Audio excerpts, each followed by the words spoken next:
National women day और आज के इस खास अवसर पर हमारे साथ मौजूद है मुजफ्फरपुर की बेटी एमएस केसरी पब्लिकेशन की संस्थापिका मुस्कान केसरी। तो सब मुस्कान जी, आपने एमएस केसरी पब्लिकेशन की स्थापना क्यों की? सर्वप्रथम कोई भी कार्य करना जब शुरू करते हैं कोई भी तो उसकी रुचि बहुत होनी चाहिए। तो मेरा भी साहित्य से बहुत लगाव रहा है, रुचि रहा है। मैं लगातार तमाम तरह की पुस्तकें पढ़ती रहती हूँ, खासकर जो लघु कथा और कहानियाँ होती हैं और उपन्यास होती हैं, उसे मैं पढ़ती थी। और मैं जब पढ़ती थी तो मुझे बहुत अच्छा लगता था। वहीं से मैंने लिखना भी आरंभ किया और मैंने कई कहानियाँ लिखी जो सच्ची घटना पे आधारित थी। अभी भी वर्तमान समय में अगर देखें तो मैं बहुत सारी ऐसी कहानियाँ लिखती हूँ जो महिलाओं पे होती हैं, युवाओं पे होती हैं, चाहे वो किसी तरह की भी हो। वो सच्ची घटना हम जनता तक, अपने पाठकों तक पहुँचाने का प्रयास करते हैं, जिसका बहुत ही सरल माध्यम होता है कविता या कहानी। तो वहीं से हमें ये आइडिया मिला कि हमें एक ऐसी पब्लिकेशन की स्थापना करनी चाहिए जिसके माध्यम से हमारे जैसे अन्य जो लेखक हैं, कविगण हैं, उनकी पुस्तक प्रकाशित हो सके, उनके जो विचार है वो लोगों तक पहुंच सके। सबसे ज्यादा जरूरी है आज के समय में एक युवा के या एक वरिष्ठ की बातों को दूसरे तक पहुंचाना। इस आधुनिक दुनिया में भले ही लोग है ना पुस्तकें कम पढ़ रहे हैं, लेकिन बातों को जरूर सुन रहे हैं। तो हम लोगों को बातों को एकत्रित करने के लिए एक पब्लिकेशन की ज़रूरत होती ही है, ताकि हमारी एक पुस्तक भी आ सके, जिसे देखकर हमें खुशी मिले और हमारी लिखी हुई कहानी, कविताओं से कोई प्रेरित हो सके। वो कहते हैं ना कि ज़िंदगी में किसी की भी एक लाइन, एक शब्द किसी के जीवन में बहुत बड़ा परिवर्तन ला सकता है। तो वहीं से हमने इस पब्लिकेशन की स्थापना की। यह निःशुल्क स्तर पे पूरे देश भर में संचालित किया जाता है। कई कार्यक्रम करवाए जाते हैं इस पब्लिकेशन के माध्यम से, जिससे नवोदित कलमकार जो होते हैं, उनको प्रोत्साहित मिले और वो अपने क्षेत्र में और योगदान दे सके, अच्छे से अपनी प्रतिभाओं को निखार सके। जहाँ तक मैं इनके बारे में अगर एक पंक्ति में कहना चाहूँ तो ये कहना चाहूँगा कि जलने वाले जलते हैं, जलने वाले जलते हैं, हम अपने दम पर चलते हैं। क्या बात है। इस साहित्य के क्षेत्र में जैसे कि आपने पब्लिकेशन का काम चालू किया, तो इस पब्लिकेशन से अभी नए युवा या अन्य लोग जो भी हैं उससे जुड़कर क्या और कर सकते हैं, क्या-क्या लाभ मिल सकता है, उसके बारे में थोड़ा बताएँ? जो पब्लिकेशन है ये साहित्यिक क्षेत्र के साथ साथ सामाजिक क्षेत्र में भी लगातार कार्य कर रही है और इस पब्लिकेशन से जो भी कलमकार जुड़ते हैं उनको बहुत सारे लाभ मिल रहे हैं। जैसे कि अगर वो अपनी पुस्तक प्रकाशित करवाते हैं तो हम लोग रॉयल्टी उनको प्रोवाइड करते हैं। रॉयल्टी के माध्यम से उनको प्रोत्साहन मिलता है कि उन्हें कुछ धनराशि भी मिल रही है उनकी लेखनी के माध्यम से। साथ ही हम लोग जो भी कार्यक्रम करवाते हैं, कवि सम्मेलन, कविता प्रतियोगिता या अन्य गतिविधि, उससे युवाओं को ये पता चलता है कि उनकी कविता में कहाँ-कहाँ अशुद्धियाँ हैं, उसे वो सुधार कर पाते हैं और इसके माध्यम से हम उनको ऑफ़लाइन भी काफ़ी मंच देते हैं और इनसे इनकी पहचान बढ़ती है। और जब एक अच्छे कवि बन जाते हैं, जैसे हमारे कुमार विश्वास जी हैं और अन्य कवि हैं, वो बड़े-बड़े मंचों पे मंचन करते हैं और उनसे उनको जो मिलता है, लोगों का प्यार तो मिल ही रहा है, आशीर्वाद मिल रहा है, साथ ही साथ उनका जो अपना घर भी चल पा रहा है, वो पैसे कमा पा रहे हैं उस कविताओं के माध्यम से। तो हम ऐसे युवाओं को तैयार कर रहे हैं अपने पब्लिकेशन के माध्यम से कि वो भी अपने कलम के माध्यम से पैसे भी कमाएँ, अपने जीवन यापन भी करें और अपनी पहचान बनाएँ।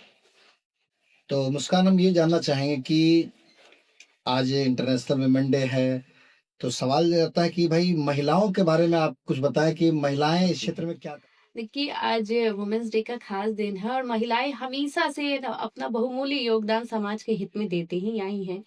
लेकिन कुछ समय से देखा जाता है कि कहा जाता है कि महिलाएँ कुछ कर नहीं सकती है या महिलाएँ जो है उनको पढ़ाया नहीं जा रहा, उनको लिखाया नहीं जा रहा है, उनकी प्रतिभाओं का हनन हो रहा है। लेकिन ये संभव नहीं है। अगर एक महिला दृढ़ संकल्प ले ले, अगर वो निश्चय कर ले कि मुझे ये करना है, तो वो कर सकती है।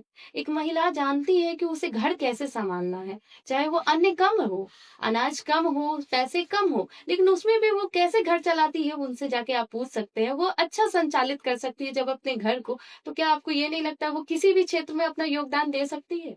वो योगदान दे सकती है, बस कहीं न कहीं उनका जो आत्मविश्वास है वो डगमगा जाता है, वो खुद पे विश्वास नहीं कर पाती हैं कि हाँ, ये मैं कर सकती हूँ। जब उनको ये एहसास होता है कि वाक़ई मैं ये कर सकती हूँ, तब वो अपनी पहचान बना लेती है और ये सौभाग्य है कि आज मैं आप सबों के बीच में हूँ। तो हमने भी कहीं न कहीं अपने आत्मविश्वास को है ना जगाया है और अपने अंदर ये इतनी प्रतिभाएँ डाली हैं कि आज मुझे किसी भी क्षेत्र में या किसी भी जाने में कहीं भी संकोच नहीं होता है। आज लोग मुझे अपने नाम से जानते हैं, आज पूरे देश भर में आती-जाती हूँ। लोग इतना प्यार दे रहे हैं, इतना सम्मान दे रहे हैं, तो ये कहीं न कहीं आत्मविश्वास ही बोल रहा है। बिल्कुल। क्योंकि जैसा कि मैं जानता हूँ आपके बारे में कि पूरे मुज़फ्फ़रपुर में ही नहीं, वरन पूरे देश में ही और धीरे-धीरे आपका काफ़ी नाम प्रचार-प्रसार हो रहा है। एक प्रकाशक के रूप में, एक अच्छे वक्ता के रूप में, मंचन और वगैरह-वगैरह, क्योंकि इससे कहीं ज़्यादा आपका परिचय है। बट खैर मैं वहाँ नहीं आऊँगा, यहाँ मैं बात करूँगा कि साहित्यिक अनुभव के बारे में जो आपने बहुत कुछ सीखा है अभी तक के क्षेत्र में, तो उसके बारे में थोड़ा बताएँ? साहित्यिक अनुभव कैसा रहा आपका? जैसा कि आपने बताया तो मैं अपने दर्शकों को ये बताना चाहूँगी कि अभी तक मैंने 18 फ़ील्ड में काम किया है, 18 क्षेत्रों में। तो मेरा यह अनुभव रहा है कि किसी भी इंसान को किसी भी क्षेत्र में जाने के लिए सबसे पहले उसकी रुचि होनी चाहिए। तो हमारा अगर साहित्यिक परिवेश की बात करें तो साहित्यिक परिवेश में हमारा रुचि था, जैसा मैंने आप सभी को बताया कि मैं हमेशा से कविता, कहानी, उपन्यास की पुस्तकें पढ़ती थी और पढ़ने के बाद ही लिखना शुरू की। तो अगर कोई भी महिला है या हमारे युवा है जो साहित्यिक क्षेत्र में आना चाहते हैं या उसमें मेहनत करना चाहते हैं, तो पहले वो पढ़ना शुरू करें। क्योंकि सबके अंदर भाव तो है, चाहे वो अच्छे हो या बुरे हो। किसी के प्रति हो या ना हो, भावना हर किसी के अंदर है। चाहे वो पर्यावरण से रिलेटेड हो या फिर हमारे किसी सदस्य से हो, किसी भी वस्तु से भी हो सकती है, किसी इंसान से भी हो सकती है। तो भावना हर किसी के अंदर है, शब्द भी है, लेकिन उसे कैसे सजाना है, ये बहुत कम लोगों को पता होता है। और जिन्हें पता होता है, वही एक कुशल कवि या साहित्यकार, लेखिका बन पाते हैं। तो इसका आपको अभ्यास करने के लिए पुस्तकें पढ़ना बहुत ज़रूरी है। आप जब पुस्तक पढ़िएगा, तो आपको एक शैली पता चलेगी कि आपको कैसे लिखना है और उसके अनुसार जब आप लिखना सीख जाते हैं, तब आपको फिर सोचना नहीं है कि आपको साहित्यिक यात्रा कैसे तय करना है। वो आपका खुद ही ईश्वर आपको माँ सरस्वती का आशीर्वाद मिलेगा और आप अपना यात्रा शुरू भी करेंगे और बहुत अच्छे तरीके से योगदान लगातार देते जाएँगे साहित्य के क्षेत्र एक में। चीज़ जानना चाहूँगा यहाँ पर कि जिस तरह की साहित्य यात्रा की बात की, तो कहीं न कहीं मुझे ऐसा लगता है कि जो वास्तविक स्थिति है, अभी वस्तुस्थिति हमारे समाज की, कमोबेश कहीं न कहीं प्रतिभाओं का हनन होता है, मुझे ऐसा लगता है इसमें। आपका क्या? देखिए, ये बात तो सत्य है कि प्रतिभाओं का हनन किया जाता है और वो आज के समय की बात नहीं है, हमेशा की बात है कि हर काल, हर युग प्रतिभाओं में की हनन होती है, चाहे किसी भी क्षेत्र में हो। आपको किसी को ऐसा मौका ही नहीं देना है कि वो आपकी प्रतिभाओं का हनन करे। अगर आपको कोई मंच नहीं प्रदान करना है, तो आपको निराश नहीं होना है। आपको खुद ही एक ऐसा मंच तैयार कर देना है कि लोग देख के करें, "अरे! इसे तो मंच नहीं मिल रहा था और आज ये खुद मंच तैयार कर रहा है।" और इतना भव्य तैयारी कीजिए, इतनी लगन के साथ कीजिए कि लोग आश्चर्यचकित हो जाएँ। तो प्रतिभाओं का हनन तब खत्म होगा जब आप खुद की प्रतिभाओं को समझ कर उसके लिए कुछ काम करेंगे। सकारात्मक उसमें बदलाव की आवश्यकता है। बिल्कुल, तो जैसा कि आज अंतर्राष्ट्रीय महिला दिवस महिला है। दिवस है, तो औरतों को आप इसके माध्यम से और क्या संदेश देना चाहेंगी? जैसे कि और कैसे वो सशक्तिकरण की ओर आगे बढ़ सकते हैं सकारात्मक रूप? देखिए महिलाएं और मेरी प्यारी-प्यारी बहनों, मैं आपको बस यही समझाना चाहूँगी कि आपको अपने अंदर की प्रतिभा, आत्मविश्वास को समझना होगा। क्योंकि आज के इस दौर में लोग आत्मनिर्भर होना चाहते हैं। हर कोई चाहता है कि हम पैसे कमाएँ, हमारे पास पैसे हो, कपड़ा खरीदे, फ़ोन खरीदे, कार खरीदे, लेकिन अपने आत्मविश्वास को नहीं समझना चाहता है। कई ऐसे तरीके हैं जिससे आप सही तरीके से पैसे भी कमा सकते हैं, विश्वास के साथ आत्मनिर्भर भी हो सकते हैं, आत्मरक्षा करना भी सीख सकते हैं। लेकिन वही है कि वो छोटे-छोटे बातों पे रूठ जाती है और कहती है कि मेरे घर वाले नहीं करने देते हैं, मेरा पति नहीं करने देता, मेरा भाई मना करता है। क्यों मना करेंगे आपके परिवार के लोग? जब आप सही तरीके से सही काम करेंगे तो क्यों रोका जाएगा? अब कुछ महिलाएँ ऐसी हैं जो अश्लीलता फैला रही हैं। आप अपने कपड़े पे ध्यान दीजिए, आप अपने व्यवहार पे ध्यान दीजिए, आप अपने व्यक्तित्व पे ध्यान दीजिए। जब आप सही तरीके से काम कीजिएगा तो समाज आपके साथ मिलके काम करेगा। लेकिन जब आप समाज के हित में नहीं काम कीजिएगा तो लोग आपको रोकेंगे ही। तो महिलाओं को अपने बारे में सोचना होगा कि उन्हें कैसे काम करना है। अगर सही राह वो समझ जाएँगी, सही मार्गदर्शन में काम करेंगी तो कोई उन्हें नहीं रोकेगा और महिला सशक्तिकरण के लिए बहुत सारी संस्थाएँ हैं जो काम कर रही हैं और महिलाओं को प्रोत्साहित भी कर रही हैं। आगे मैं जानना चाहूँगा कि समाज में जैसे कि शादी से पहले और शादी के बाद महिलाओं को बहुत कुछ फेस करना पड़ता है। मुझे लगता है एक मेल डोमिनेंट समाज में, तो आपकी क्या राय है इस? तो आपने सही सवाल किया। एक लड़की बहुत कुछ अपने घर से लड़कर, समाज से लड़कर कुछ करती है। और जब उसकी शादी हो जाती है, भले वो समाज के नज़र में है ना आत्मनिर्भर हो, आत्मरक्षा करना जानती हो, लेकिन कहीं न कहीं ससुराल में उसको प्रताड़ित किया जाता है। और कई ऐसी हमारी बहनें हैं जो प्रताड़ित होती हैं और अंदर से वो टूट जाती हैं। तो वैसे में मैं महिलाओं को कहना चाहूँगी कि आप अपने अंदर का ऐसा मनोबल बना के रखिए कि आप अपने ससुराल का है ना वातावरण बदल दीजिए। क्योंकि आज उस घर की आप बहू हैं, कल के आपके भी बेटे की पत्नी होगी, यानी आपकी जब बहू होगी, तो वो भी वही प्रताड़ना झेलेंगी। तो इसके लिए सबसे ज़रूरी है कि आप उस चीज़ को बंद करें। अगर आपकी शादी के बाद आपके ससुराल वाले आपको प्रताड़ित करते हैं, तो आपका ये दायित्व कर्तव्य बनता है कि उस प्रताड़ना को रोकें। जब तक आप नहीं रोकिएगा, आपके ससुराल में वही कार्य हमेशा होता रहेगा और अनगिनत बेटियाँ जो हैं प्रताड़ित होती रहेंगी। लगता है कि हमारे समाज में महिला सशक्तिकरण के नाम पर काम कम ऑन द ग्राउंड जो होना चाहिए वो बहुत पेपरबाजी ज्यादा होती है। हाँ, ये देखिए आज के परिवेश में तो यही हो गया है, दिखावे की दुनिया हो गई है, सोशल मीडिया का दौर है, सब लोग व्यूज़, लाइक के पीछे भाग रहे हैं। पागल हो रखे पता हैं नहीं सब। क्या इससे मिल रहा है। ठीक है, आपको प्रसिद्धि मिलती है, पैसे मिलती है, ये मैं मानती हूँ, लेकिन दिखावे की दुनिया ज़्यादा दिन नहीं चलती है और ज़मीनी स्तर पे कार्य होना चाहिए। और सही बात है, महिला सशक्तिकरण को भी लेके कई जगह ऐसा गतिविधि देखा जाता है कि वो सिर्फ़ पेपर तक ही सीमित है, उससे कोई लाभ नहीं मिल रहा है हमारी महिलाओं को, हमारी बेटियों को। तो ऐसी जो भी एनजीओज़ हैं या जो भी इस तरह की संस्थाएँ कार्य कर रही हैं, उन पे हम लोगों को रोक लगानी चाहिए और ज़मीनी स्तर पे जाके महिलाओं को, खासकर गाँव की जो बेटियाँ हैं, उन्हें प्रोत्साहित करनी चाहिए। आगे और ये जानना चाहूंगा कि आपकी शादी के बाद आपको क्या लगता है कि अभी जैसे पिछले 6 सालों से आप प्रकाशक के रूप में काम कर रही हैं, आने वाले समय में विवाह के बाद क्या लगता है कि इसमें पॉजिटिव चेंजेस होंगे या नेगेटिव चेंजेस होंगे? को पॉजिटिव चेंजेस भी देखने को ही मिलेंगे 102% क्योंकि मेरा मानना है जैसे मैंने आपको कहा कि एक महिला जानती है कि उसे कैसे परिवर्तन करना है और ससुराल के बाद जाने के बाद भी मेरा बहुत दायित्व होगा अपने ससुराल के प्रति, अपने परिवार के प्रति। तो मैं उसमें भी बहुत बड़ा बदलाव लाऊँगी और जिस तरह से अभी मैंने 18 क्षेत्रों में काम किया है, हो सकता है मेरे पति का अगर सपोर्ट मिले, तो वो 18 की जगह हमें 20 108 108 भी 108 हो सकता है। तो आज के समय में एक पुरुष का साथ बहुत ज़रूरी है एक महिला को, क्योंकि कहा हमेशा से कहा गया है कि एक कामयाब पुरुष के पीछे एक महिला का हाथ होता है, मगर बहुत सारे ऐसे मैंने उदाहरण प्रस्तुत किए हैं अपनी कहानी के माध्यम से कि जहाँ पे एक पुरुष के अलावा एक महिला भी जो है ना आज कामयाब है, तो उसके पीछे पुरुष का ही हाथ है। तो ऐसे पुरुषों को भी हम लोगों को है ना नमन करना चाहिए कि वो अपनी पत्नी को, अपनी बहन को, अपनी माँ को इतना प्रोत्साहित करते हैं कि वो आज अपनी पहचान बना पाते हैं। तो ऐसा भी बहुत सारे लोग हैं और मैं तो आपको पूरी गारंटी के साथ देती हूँ कि हम परिवर्तन करेंगे अपने ससुराल में। एक सवाल मेरे मन में बहुत देर से खटक रहा है, जो मुजफ्फरपुर में एक शेल्टर होम कांड जो हुआ था, हुँ। शायद आपको ध्यान हो कि मुजफ्फरपुर का नाम या अभी लेटेस्ट जो पटना में हुआ और इस तरह की घटनाएं जो होती हैं महिलाओं के साथ, उसके बारे में आपकी क्या राय है? ये आजकल के माँ-बाप को समझना पड़ेगा। हमें अपनी बेटियों को आत्मनिर्भर बनाना होगा। आत्मनिर्भर बनाने के लिए हम लोग इतना खर्च कर रहे हैं या विदेश तक भेज दे रहे हैं पढ़ाने के लिए, तो आत्मरक्षा करने के लिए क्यों नहीं सिखाते हम लोग कुछ?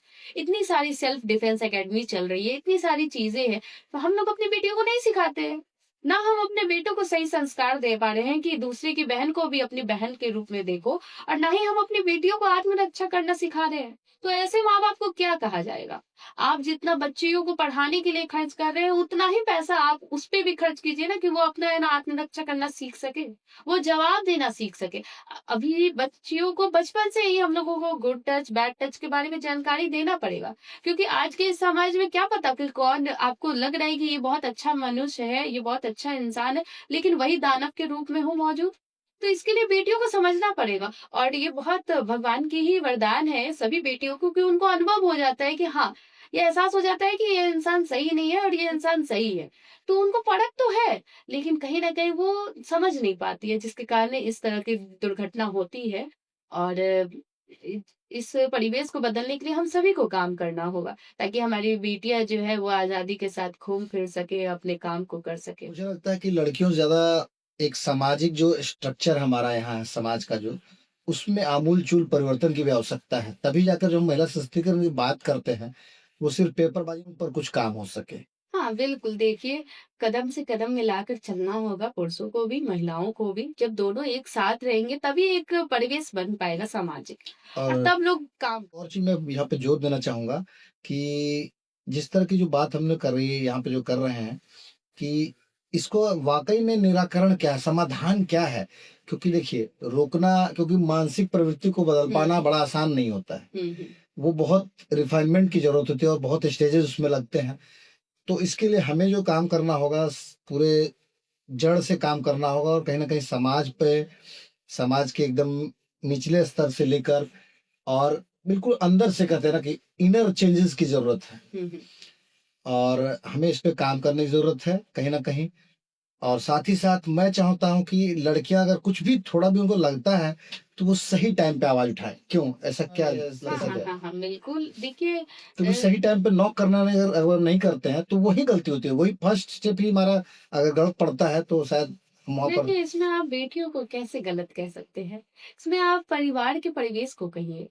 क्योंकि जब आपको एक बेटी को जब पता चल जाए कि अगर उसको पता चल जाए कि घर में इस तरह की परिस्थिति है, तो उसके पापा उसको पढ़ाने नहीं देंगे, उसके भाई उसको बाहर नहीं निकलने देंगे। तो ये खौफ आपने दिया है बच्चियों को। वो डर से नहीं बता पाती हैं घर में कि है ना कि मुझे बाहर के कोई लड़के परेशान कर रहे हैं। क्योंकि उसे पता है कि वो जो काम कर रहे हैं, उसे करने ही नहीं दिया जाएगा। तो इस तरह की खौफ लोग परिवार में ही डालते हैं बच्चियों पे और हमेशा से देखा जाता है बहुत कम उम्र में कई बेटियों का आज भी शादी कर दिया जाता है। दहेज के नाम पे कई बेटियां आज भी मारी जाती हैं। और यही भारत देश है जहाँ पे नारियों को पूजा जाता है और यही भारत देश है जहाँ पे बेटियों को आज रेप बलात्कार करके कैसे कैसे मार दिया जाता है। तो ये कहीं ना कहीं तो परिवार का दायित्व बनता है ना कि आप अपनी बेटियों को इतना आत्मविश्वास डाल दीजिए कि बेटा कुछ भी हो जाए तुम एक एक बात बताओ, तुम मित्र हो मेरी।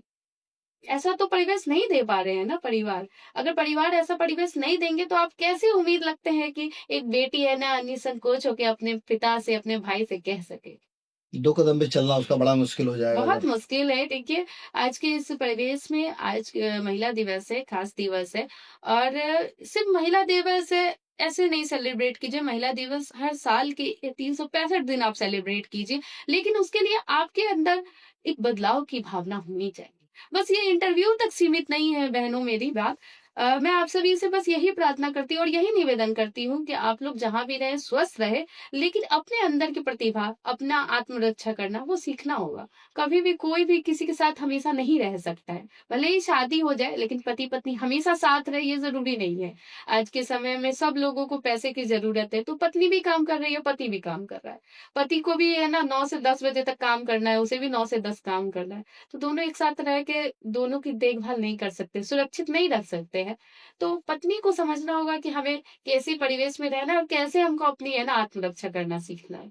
तो ये आपको देना पड़ेगा। जब तक आप महिलाओं को सुरक्षित भाव नहीं दीजिएगा, एक ऐसी दिशा नहीं दीजिएगा तो वो कैसे कर सकती है? वो तो खुद दूसरे घर से आई है और वो अपने ससुराल में किसी को जानती नहीं है, पति के भरोसे ही चल रही है। और जब पति ही उसे विश्वास नहीं देगा, आत्मविश्वास नहीं देगा तो पत्नी क्या करेगी? वो डगमगाएगी, वो डरेगी, कैसे बता दे कोई बात? तो इस बात को हम लोगों को समझना और क्योंकि पड़ेगा। उनको मुझे लगता है कि वास्तव में उन्हें दुर्गा, काली, भवानी का रूप जो बोलते हैं, वो तब बन पाएँगे जब अंदर से अपने आप को समझेंगे। हाँ, सिर्फ़ मिट्टी की पूजा करने से काम नहीं चलेगा, बिल्कुल। उनको वास्तव में वो काम करना होगा। और आज की इस खास मुलाकात के लिए बहुत-बहुत धन्यवाद मुस्कान केसरी जी।